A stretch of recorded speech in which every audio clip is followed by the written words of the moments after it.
Hi students, welcome to my YouTube channel. In previous video, we have studied about the colligative properties related numerical problems. Today, we shall start the topic osmosis and osmotic pressure. Let us start. Osmosis and osmotic pressure. Suppose कीजिए कि एक ऐसा vessel है जिसमें एक partition वाल है और पार्टीशन वाल के कारण दो तरह के सॉल्यूशन को हम लोग इसमें लिए हैं। एक है डाइल्यूट सॉल्यूशन और सेकंड क्या है, कॉन्सनट्रेटेड सॉल्यूशन। इस पार्टीशन वाल को हटाने के बाद क्या होगा कि दोनों सॉल्यूशन एक दूसरे से क्या करता है कि मिक्स करेगा, और मिक्स कब तक करते रहता है जब तक दोनों का कंसंट्रेशन क्या हो जाए, इक्वल ना हो जाए। कह रहा है कि when two solution of different concentration kept in contact then they equal their concentration by two way. First कह रहा है solvent particles moves towards concentration solution side. Second है solid particles moves towards dilute solution side. इसका meaning ये हुआ कि suppose कीजिए कि इसमें कॉन्सनट्रेटेड सॉल्यूशन है तो ये 20 है और 80 20 हो गया। इसमें सपोज कीजिए कि ये 10 है और ये 90 है, तो इसमें 90 ग्राम सोल्वेंट हुआ, इसमें 80 ग्राम सोल्वेंट हुआ। इसमें 10 ग्राम सोल्यूट हुआ, इसमें 12 ग्राम सोल्यूट हुआ। तो सोल्यूट किधर अधिक है, कॉन्सनट्रेटेड सॉल्यूशन की तरफ। तो कंसंट्रेशन सॉल्यूशन से सॉलिड पार्टिकल का मूवमेंट होगा डाइल्यूट सॉल्यूशन की ओर, और डाइल्यूट सॉल्यूशन में सॉल्वेंट का पार्टिकल सॉल्वेंट का अमाउंट ज़्यादा है, इसलिए डाइल्यूट सॉल्यूशन से कौन सॉल्यूशन की तरफ मूव करेगा, सॉल्वेंट पार्टिकल्स का। ये तब तक मूव करते रहेगा जब तक कि दोनों का concentration they equal their concentration. तो इक्वल कॉन्संट्रेशन होगा, इसमें दो तरीके से होगा। फर्स्ट होगा सोल्वेंट पार्टिकल्स मूव्स टुवर्ड्स, तो सोल्वेंट का मूवमेंट होगा डाइल्यूट से कुंग सॉल्यूशन साइड की ओर होगा, और सॉलिड का मूवमेंट जो होगा solid particles moves towards dilute solution side होगा। तो इस मूवमेंट को हम लोग कहेंगे कि दोनों का कॉन्संट्रेशन क्या हो गया, इक्वल हो जाने से अब मूवमेंट क्या होगी, स्टॉप हो जाएगी। Second first term of use हम लोग करते हैं, समझने का प्रयास करते हैं ऑस्मोसिस। ऑस्मोसिस के लिए सेमी परमिएबल मेम्ब्रेन को समझना बहुत ही नेसेसरी है। जैसे हम लोग का बॉडी का जो स्किन वगैरह होता है प्लाज्मा मेम्ब्रेन है, लेकिन इस मेम्ब्रेन से कई प्रकार का स्वेट ग्लैंड्स होता है जो कि नमक का सॉल्यूशन निकलता है, शुगर का सॉल्यूशन निकल सकता है, विटामिन कई तरह का ये हम लोग का सॉल्यूशन बॉडी से निकलते रहता है। तो इसको हम लोग सेमी परमिएबल मेम्ब्रेन नहीं कह सकते हैं, क्योंकि सेमी परमिएबल का मेन फंक्शन है only allow to cross the solvent particle. केवल अलाउ करेगा क्रॉस करने के लिए किसको, तो सोल्वेंट पार्टिकल्स को क्रॉस करने के लिए अलाउ करता है, अनुमति देता है। तो सेमी परमिएबल मेम्ब्रेन है। तो सेमी परमिएबल मेम्ब्रेन दो तरह का है, एक है नेचुरल मेम्ब्रेन और दूसरा आर्टिफिशियल मेम्ब्रेन है। तो नेचुरल मेम्ब्रेन के अंतर्गत जनरली जो आता है दो तरह का, एक है एनिमल मेम्ब्रेन और दूसरा क्या है, यह प्लांट मेम्ब्रेन है या वेजिटेबल मेम्ब्रेन हम लोग इसको कहते हैं। एनिमल मेम्ब्रेन में आता है दो तरह का। एनिमल मेम्ब्रेन में जनरली हम लोग यूज करते हैं, एनिमल मेम्ब्रेन में हम लोग यूज करते हैं पिग ब्लैडर, गोट ब्लैडर।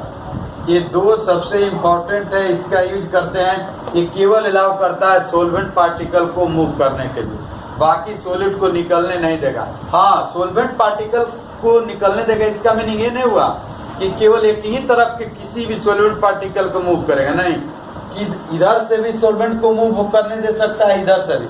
मतलब एक वेपर प्रेशर, अभी समझा रहे हैं, वेपर प्रेशर पर ये मेनली डिपेंड है। तो इसको ये अभी दिमाग में बैठा लीजिए कि केवल ये सोल्वेंट पार्टिकल को मूव करने के लिए अलाउ करेगा। अब सेकेंड है आपको प्लांट मेम्ब्रेन। प्लांट मेम्ब्रेन में आता है प्लांट मेम्ब्रेन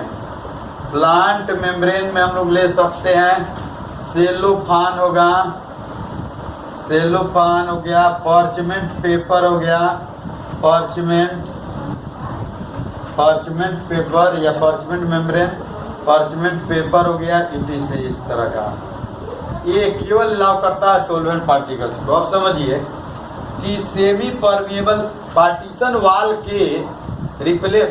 वाल को रिप्लेस कर दिए हम सेमी परमिएबल मेम्ब्रेन से। अब सपोज कीजिए कि यहाँ हमने क्या किया, सेमी परमिएबल मेम्ब्रेन लगा दिया, ये सेमी परमिएबल मेम्ब्रेन हो गया, ठीक है। अब इसमें हमने क्या किया, डाइल्यूट सॉल्यूशन ले लिया, ठीक है। इसमें हमने क्या किया, कोंग सॉल्यूशन ले लिया, या प्योर सॉल्वेंट भी ले सकते हैं। ये आपको हो गया डाइल्यूट, ये डाइल्यूट सॉल्यूशन हो गया।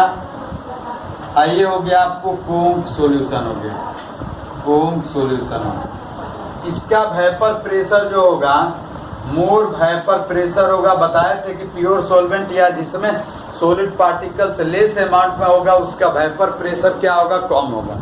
हाँ, क्या दिखता अधिक होता है, तो इसका वेपर प्रेशर अधिक होगा।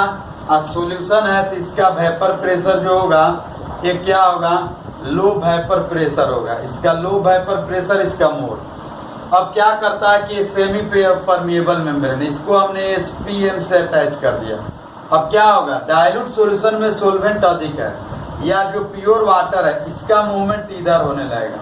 ये मूवमेंट जब होगा इसका इधर, केवल किसका मूवमेंट करने देगा, सोल्वेंट का। और यह भी सोल्वेंट ये मूव करेगा। इसका कॉज क्या है कि सोल्वेंट पार्टिकल्स का जो मूवमेंट हो रहा है डाइल्यूट से कोंग की तरफ, तो इसका कॉज ये है because the more vapour pressure of dilute solution and less vapour pressure of concentrated solution. अधिक वेपर प्रेशर इसका है और इसका कम है, तो सेमी परमिएबल का काम क्या है, केवल सोल्वेंट पार्टिकल को ये मूव करने के लिए अनुमति देगा। तो स्वाभाविक है कि इधर वेपर प्रेशर ज्यादा है, तो सोल्वेंट अगर इधर मूव कर जाएगा तो स्वाभाविक है कि इसके वेपर प्रेशर में क्या होगी, कमी होगी। और वेपर प्रेशर में जब कम होगा तो कब तक कम होते रहेगा, जब तक कि ये दोनों के वेपर प्रेशर क्या ना हो जाए, इक्वल ना हो जाए। तो when two solution of different concentration kept in contact, then they equal their concentration by two way, and it is connected with semi permeable membrane। तो ओनली क्या होगा, मूव करेगा इसमें क्या, यहाँ दो तरह का मूवमेंट हुआ, दो सॉल्यूशन का डिफरेंट कंसंट्रेशन है। तो यहाँ पर अगर हम लोग के connected with semi permeable membrane, तो यहाँ एक ही तरह की मूवमेंट होगी। Only solvent particles moves from dilute solution to conc solution, इसलिए इसका नाम हम लोग क्या देते हैं, आपको ऑस्मोसिस नाम देंगे। क्या नाम देंगे, ऑस्मोसिस। ऑस्मोसिस का यह डेफिनेशन हुआ कि the movement of solvent particles from dilute solution to concentration solution side to establish dynamic equilibrium is known as osmosis. क्या होगा कि सोल्वेंट पार्टिकल से इधर जब मूव करेगा और इक्विलिब्रियम को एस्टैब्लिश कर लेगा, तो इसका नाम हम लोग क्या देंगे, इसका नाम हम लोग देते हैं ऑस्मोसिस नाम देंगे। क्या नाम देंगे इसका, ऑस्मोसिस। तो सपोज कीजिए कि यहाँ पर हम लोग लिख सकते हैं डेफिनेशन, इसका क्या लिखेंगे,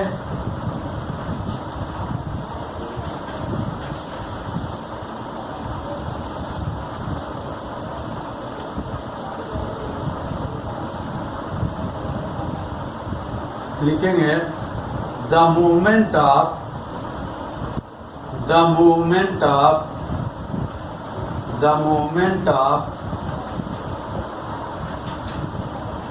solvent particles from dilute solution to Combs solution और low concentration to high concentration, low concentration to high concentration to establish to establish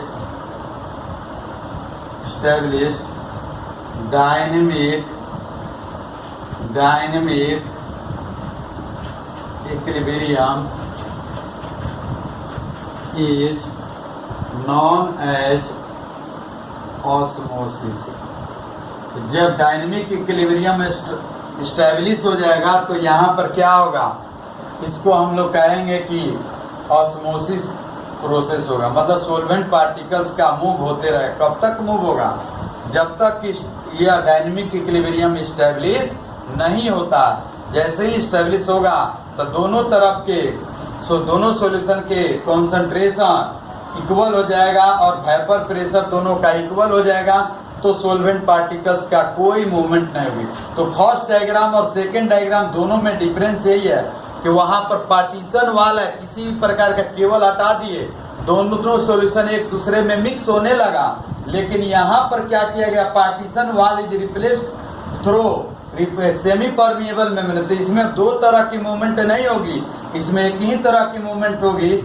only solvent particles move from dilute solution to conc solution side. तो इसमें हम लोग कहेंगे इसका मोर vapour pressure, इसका लो vapour pressure, इसका 4 atm, इसका 2.5 atm है। डाइल्यूट सॉल्यूशन से कॉन्सेंट्रेटेड सॉल्यूशन की तरफ सोलवेंट पार्टिकल्स का मूवमेंट होगा। ये पिस्टन हमने यहाँ सेटअप कर दिया, ये है पिस्टन। और सेमी परमेबल का मेन फंक्शन है कि ये काम करता है आपको ओनली सोलवेंट पार्टिकल्स को अलाउ करेगा। और यहाँ डाइल्यूट से कोंक सॉल्यूशन की तरफ सोलवेंट पार्टिकल्स का मूव तो हो रहा है। अब इधर 4 atm सपोज कर लीजिए, इधर 2.5 atm है। अगर पिस्टन के द्वारा 1.5 atm प्रेशर, मतलब पिस्टन जो है इसको हमने क्या किया, दबा दिए। पिस्टन को दबाते जाएंगे, तो जहां पर देखा जाएगा कि सोलवेंट पार्टिकल्स की मूवमेंट स्टॉप हो गया, तो हम लोग समझेंगे कब ये मूवमेंट सोलवेंट पार्टिकल्स का स्टॉप होगा। तो दोनों तरफ के वेपर प्रेशर क्या हो जाए, इक्वल हो जाए। 4 atm है, इधर 2.5 atm, तो दोनों इक्वल हो जाएगा। इधर मान लीजिए कि इसमें से एक निकल जाए, इधर मान लीजिए कि बढ़ जाए, तो हम लोग कह सकते हैं कि 1.5 atm इधर अगर लगा दे तो 2.5 और 1.5 मिल के क्या हो जाएगा, 4 atm हो जाएगा। तो अब सोलवेंट पार्टिकल्स की मूवमेंट होगी तो नहीं, स्टॉप हो जाएगा। स्टॉप मतलब इसको हमने काट दिया, इसका मीनिंग क्या हुआ, स्टॉप हो गया। तो डेफिनेशन हम लोग दे सकते हैं, the extra pressure applied on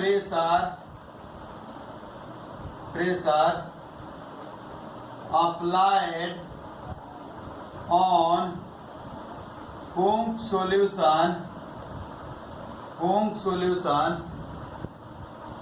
side, the extra pressure applied on Combs solution side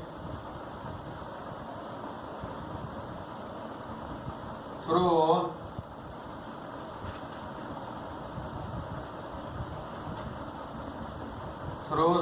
SPM, through semi-permeable membrane, to stop the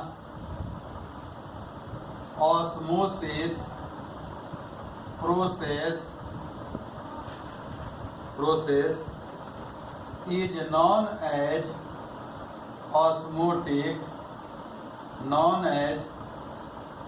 osmotic pressure। मतलब कोंक सॉल्यूशन साइड की तरफ एक्स्ट्रा प्रेशर, ये that is extra pressure applied करेंगे conc solution side through SPM semi permeable membrane to stop the osmosis process is known as osmotic pressure, इसका नाम देंगे। It is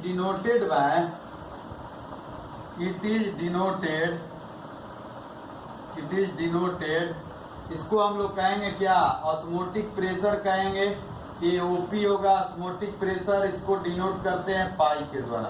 it is denoted by ये पाई के द्वारा। अब क्या हुआ कि कई तरह के यह सॉल्यूशन में सॉलिड पार्टिकल्स डिफरेंट टाइप का लेने के बाद ये क्या किए, वान टॉप नाम के केमिस्ट थे, वह क्या किए, इससे रिलेटेड यह लॉ प्रोपोज्ड किए। कॉन्सेंट्रेशन के रूप में इसका कैसा रिलेशन आता है प्रेशर का, टेम्परेचर के रिस्पेक्ट में इसके पास कैसा रिलेशन एस्टेब्लिश होता है, इससे रिलेटेड लॉ प्रोपोज्ड किए। तो इसको हम लोग कहते हैं वान हॉप्स लॉ के नाम से जानते हैं। इसी को हम लोग बॉयल वान हॉप्स लॉ भी कहते हैं। आगे इसमें क्या होगा, चार्ल्स वान हॉप भी मिलेगा। तो दो या टू वे से इसको रिप्रेजेंट किए। एक ऑस्मोटिक प्रेशर का कॉन्सेंट्रेशन के साथ रिलेशन दिए, एक ऑस्मोटिक प्रेशर और टेम्परेचर के साथ रिलेशन दिए। तो दोनों के बीच का रिलेशन इस प्रकार इस्टेब्लिश होता है। हम लोग यहाँ से कह सकते हैं वान हॉप्स लॉ इसको।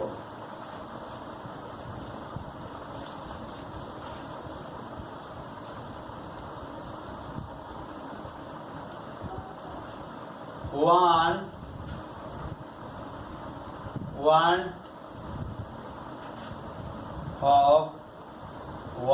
हॉप लॉ क्या कहता है, इसका फर्स्ट पॉइंट है, कहता है कि osmotic pressure is directly proportional to concentration of solution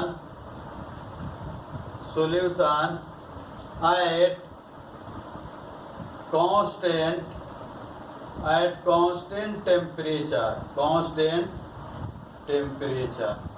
तो हम लोग कह सकते हैं ऑस्मोटिक प्रेशर को पाई डायरेक्टली प्रोपोर्शनल टू सी हुआ कब, इसको मान लेंगे इक्वेशन फर्स्ट कंसीडर करेंगे, एट कांस्टेंट टेम्परेचर, इसका नाम देंगे कांस्टेंट टेम्परेचर। इसको आगे हम लोग बढ़ा सकते हैं, pi equal to C N by V होता है, N C equal to N by V होगा। तो हम लोग लिख सकते हैं एक कब होगा, एट कांस्टेंट टेम्परेचर, ये भी कांस्टेंट टेम्परेचर पर ही हुआ। यहाँ पाई डायरेक्टली प्रोपोर्शनल टू 1/v। अब इसको लिख सकते हैं एट कांस्टेंट एन, मतलब number of moles and temperature, T for temperature. तो यहाँ से यह इक्वेशन में मिल सकता है। इसके बाद देखिए सेकंड कहता है कि ऑस्मोटिक प्रेशर इज, यह भी डायरेक्टली है, directly proportional to temperature of solution, pi directly proportional to T कब, इसको सेकंड मानते हैं एट कांस्टेंट कॉन्सेंट्रेशन। अब इसको यहाँ थोड़ा सा ध्यान समझिएगा, osmotic pressure is directly proportional to concentration. इसका मीनिंग हुआ कि अगर कॉन्सेंट्रेशन ज्यादा होगा, ये कॉन्सेंट्रेशन ज्यादा, स्वाभाविक है कि इसका वेपर प्रेशर क्या होगा, बहुत ही कम होगा, लो वेपर प्रेशर होगी, 2.5 से भी कम होगा। तो स्वाभाविक है कि पिस्टन के द्वारा यह और अधिक प्रेशर लगाना पड़ेगा, तब जाके इस ऑस्मोसिस प्रोसेस क्या होगी, स्टॉप होगी। तो यहां से हम लोग कह सकते हैं कि higher the value of concentration, higher the value of osmotic pressure. तो जितना ही इसका कॉन्सेंट्रेशन हाई होगा, उसका ऑस्मोटिक प्रेशर भी क्या होगी, तो हाई होगी। तो pi directly proportional to concentration होगा। तो हम लोग कह सकते हैं कि osmotic pressure is directly proportional to concentration of solution at constant temperature, pi directly proportional to C हुआ at constant temperature, pi directly proportional to N by V. इसको इसी के आधार पर देखिए 11th में जो स्टेट्स ऑफ मैटर आता है उसमें हम लोग पढ़ते हैं आइडियल गैस इक्वेशन के में मिलता है, बॉयल्स लॉ मिलता है। इसीलिए पाई डायरेक्टली प्रोपोर्शनल टू 1/v हुआ। तो इसलिए इस लॉ का नाम हम लोग देते हैं क्या, बॉयल्स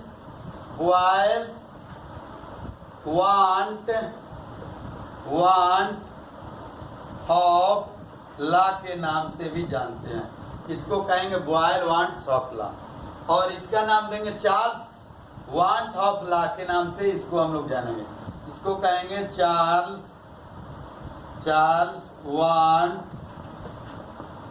हॉफ लॉ के नाम से इसको हम लोग जानते हैं। ठीक, अब यहाँ ऑस्मोटिक प्रेशर जो होगा, जो यहाँ it is denoted by pi, osmotic pressure जब भी होगा तो कोलिगेटिव प्रॉपर्टी है, और कोलिगेटिव प्रॉपर्टी जो होगा वो directly proportional to number of solid particles. तो नंबर ऑफ सॉलिड पार्टिकल जब बढ़ेगा तो इसके आधार पर हम लोग कह सकते हैं कि यह क्या होगा, इसका कोलिगेटिव प्रॉपर्टी भी बढ़ेगा, मतलब ऑस्मोटिक प्रेशर भी बढ़ता है। तो यहाँ से एक वैल्यू हम लोग लिख सकते हैं कि osmotic pressure is colligative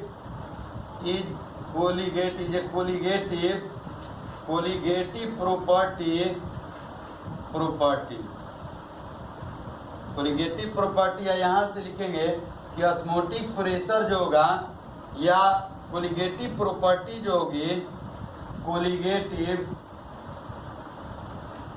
colligative directly proportional to होगा नंबर ऑफ सोल्यूट पार्टिकल्स होगा, नंबर ऑफ सोल्यूट पार्टिकल्स। यहाँ से इस इक्वेशन फर्स्ट और सेकंड को हम लोग इसको फ्रॉम इक्वेशन कंबाइन करते हैं, from equation first and second. तो यहाँ से मिलेगा पाई डायरेक्टली प्रोपोर्शनल टू मिलेगा सी टी मिलेगा। अब यहाँ से क्या करेंगे, इसको हटाएंगे तो कांस्टेंट आएगा pi equal to C S T, where pi equal to क्या हुआ, osmotic pressure, C equal to क्या हुआ, concentration, S equal to solution constant, T equal to क्या होगा, टेम्परेचर होगा। ठीक है,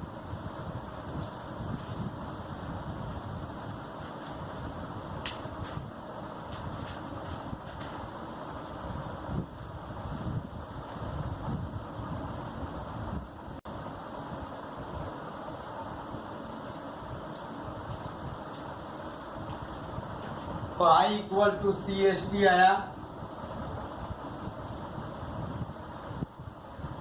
are equal to gas constant नाम देते हैं, gas constant, S equal to solution से रिलेटेड, तो वांट ऑफ इसका नाम दिए solution constant, but the value of R equal to S, लेकिन आर और एस के वैल्यू इक्वल होगा। और लीटर एटीएम में हम लोग वैल्यू ले सकते हैं 0.0821 litre ATM kelvin inverse mole inverse हुआ। ठीक, यहाँ से pi equal to C S T मिल गया। अब इसको आगे हम लोग थोड़ा सा इसको बढ़ाते हैं, pi equal to C S T हुआ, पाई इक्वल टू सी के जगह पर एन बाय भी और एस टी कर दिए। अब पाई के जगह पाई हो गया, इसको यहाँ लाए, भी इक्वल टू क्या मिला, एन एस टी मिला, तब pi V equal to N S T मिला फॉर डाइल्यूट। और सॉल्यूशन के लिए सिंपल वे में कहिए, और पाई के जगह पी कह दीजिए, भी इक्वल टू एन, आर के जगह एस के जगह आर ले लीजिए, तो एन आर टी, तो P V equal to N R T. इसका नाम हम लोग देंगे क्या, फॉर, ये हो गया फॉर, क्या डायरेक्ट लिखिए इसको, आइडियल गैस इक्वेशन इसका नाम देते हैं, इसको आइडियल गैस इक्वेशन नाम देंगे। Calculation of molecular weight of, calculation of molecular weight of solute निकाल सकते हैं हम लोग। तो पाई इक्वल टू आपको सी एस टी हुआ, pi equal to C N by V हुआ, और एस टी इसको इधर ले गए, तो हम लोग क्या कर सकते हैं, pi V equal to N S T, और pi V equal to N के जगह पर डब्लू बाय एम, और एस टी हुआ, तब एम को यहाँ कर दीजिए, तो M equal to W S T divided by pi V, इसको हम लोग कहेंगे M for molecular mass of solute, molecular mass of solute. तो इसको हम लोग ऑस्मोसिस कहते हैं, और ये ऑस्मोसिस से रिलेटेड सारा एक कंसेप्ट था, ठीक है।